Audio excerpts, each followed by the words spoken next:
I'm hoping to make some good things happen for other people today by talking about the carnivore diet. It's you. You're the other people.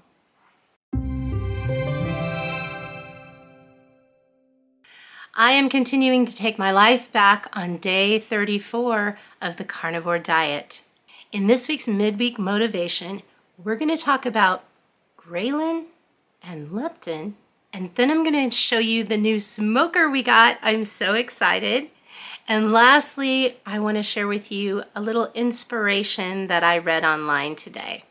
Before we talk about ghrelin and leptin, I just want to say I'm not a medical doctor, so do your research. And I will link to some videos from carnivore people who are doctors so that you can check out their videos on leptin and ghrelin. But I thought it was important for me to share this. This is something that I kind of learned when I was doing intermittent fasting, but now it's really hitting home because I have leptin resistance. Our bodies, both male and female, are governed by our hormones.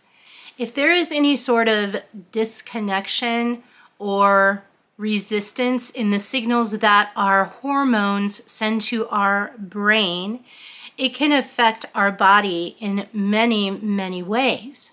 When we talk about hormones as it relates to weight loss, ghrelin and leptin come to mind, leptin more so than ghrelin. But let's just go over what are ghrelin and leptin and what exactly do they do. And if you are like me, leptin resistance can really mess with you. First, we're going to just take a brief look at ghrelin.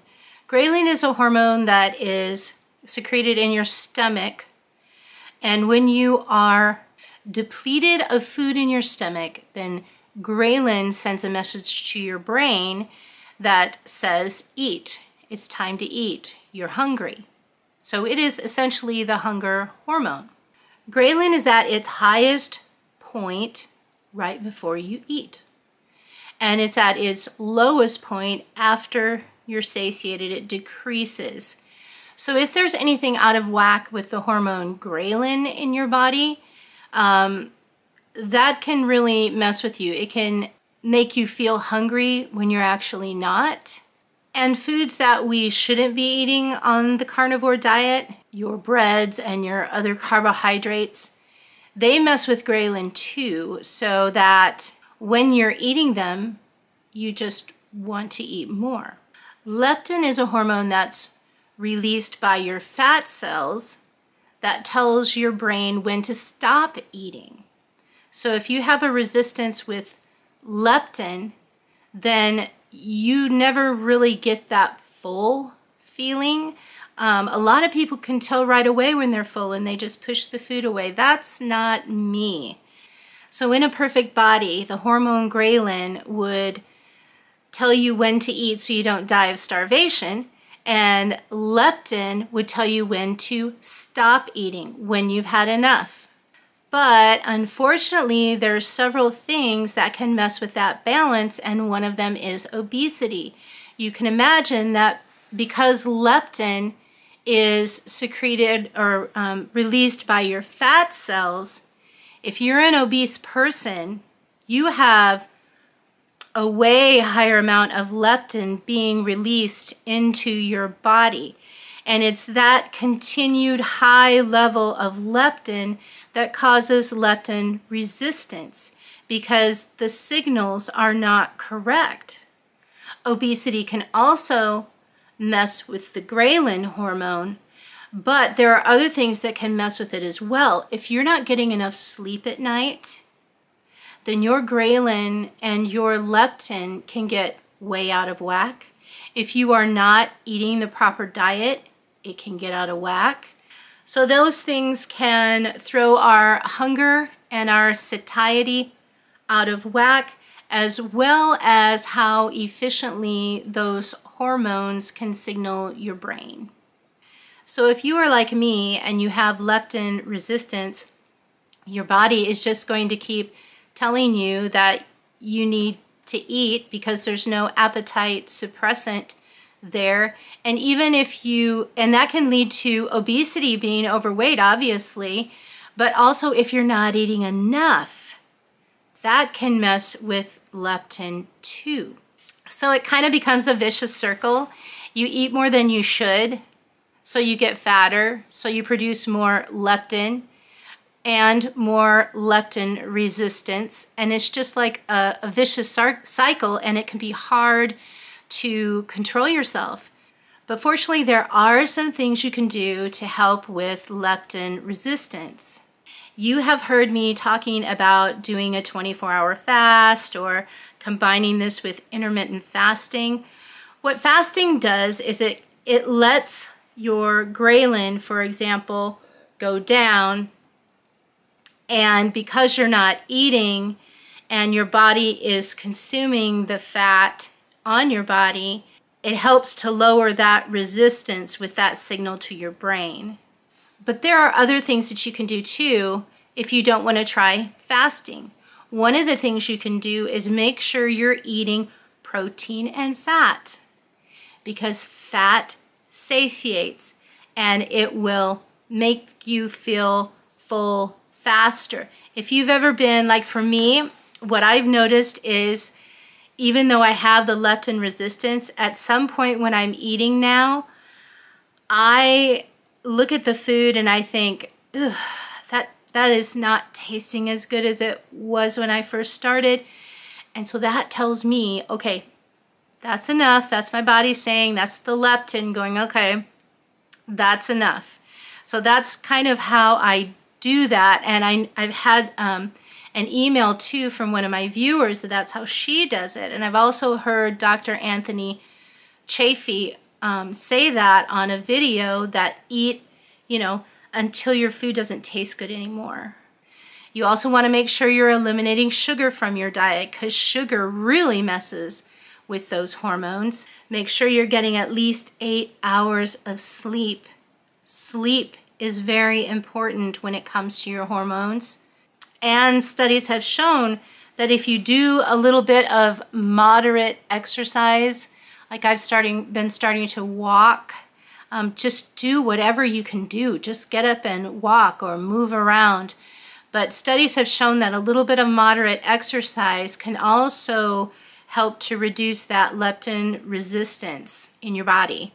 Now, there are also some things you can do if you want to optimize the ghrelin so that it will tell you correctly when you are actually hungry. If you avoid eating sugar and any high fructose corn syrup type things, those two things really impair ghrelin. It doesn't decrease after you're finished eating. And so it constantly stays high and tells you you're hungry all the time. I don't know if you have experience, well, I'm sure you do, experience of eating a donut and then you want another donut, and a little while later you want something else with sugar in it, and a little while later. Yeah, because ghrelin doesn't decrease. It just keeps telling you that you're hungry in addition to that sugar addiction. Again, it's important to eat protein and fatty meat to help with the ghrelin. Do you see a running theme here? And also with ghrelin, you want to make sure you're getting the proper sleep. And then too, you want to stay well hydrated. If there's something in your stomach, ghrelin is decreased, because remember, it's when your stomach is empty that it signals your brain that you need to eat.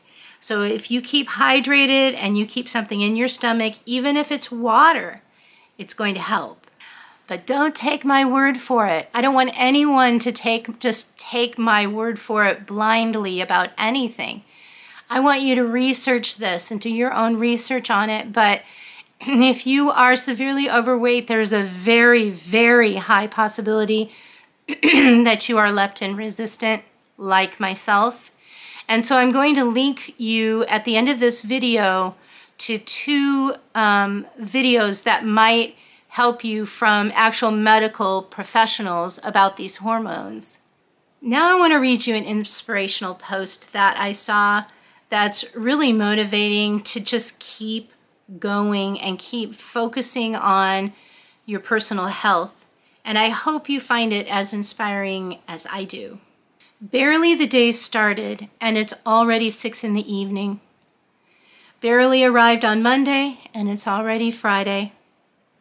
And the month is already over, and the year is almost over.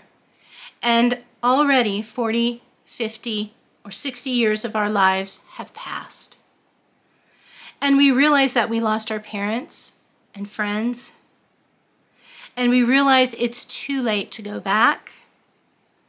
So let's try, despite everything, to enjoy the remaining time. Let's keep looking for activities that we like. Let's put some color in our gray. Let's smile at the little things in life that put balm on our hearts. And despite everything, we must continue to enjoy with serenity this time that we have left. Let's try to eliminate the afters. I'm doing it after. I'll say after. I'll think about it after. We leave everything for later, like after is ours to claim. Because what we don't understand is that afterwards the coffee gets cold. Afterwards, priorities change. Afterwards, the charm is broken. Afterwards, health passes. Afterwards, the kids grow up. Afterwards, parents get old. And afterwards, promises are forgotten. Afterwards, the day becomes night. And afterwards, life ends. And then it's often too late. So let's leave nothing for later, because still waiting for later, we can lose the best moments of our lives. The best experiences, the best friends, the best family. Today is the day. The moment is now. We are no longer at the age where we can afford to postpone what needs to be done right away. So my friends, keep going. Now I just want to tell you what happened with our smoker. So on Sunday morning, we finally decided what kind of smoker we wanted. And so we were going to start looking for deals, because if you've seen my other videos prior to me talking about the carnivore diet, you know that Dan and I do not like to pay retail for anything. So we're going to look for a deal, and we're not going to pay retail. We had decided we wanted a master-built electric smoker, because they also have an attachment that you can buy for the side of it that you can load a lot of wood chips in and have smoke for up to like 6 hours instead of having to refill it all the time. And we also wanted a digital one so that it could regulate the temperature inside the smoker, so you didn't have to mess with all the vents and all kinds of things to try to get the right temperature and get it to maintain a temperature. Just too much monitoring for us. We're too busy to do that. And so Dan decided to take a look on Facebook Marketplace, and of the very few smokers that were close by to us was the exact smoker that we wanted. And the price, and this is for an electric smoker, digitized with Bluetooth and everything. This gentleman was selling it for $125. He had just gotten a larger Pit Boss smoker and was selling the electric smoker. So Dan traveled about 30 minutes away, offered the guy $100, and so we got for $100 the smoker with a cover and with a stand, which normally would be sold separately. So we are very excited, and I am going to hopefully film our first bout of smoking meat. So stay tuned for that. I hope you guys have a great week, and we'll see you next time.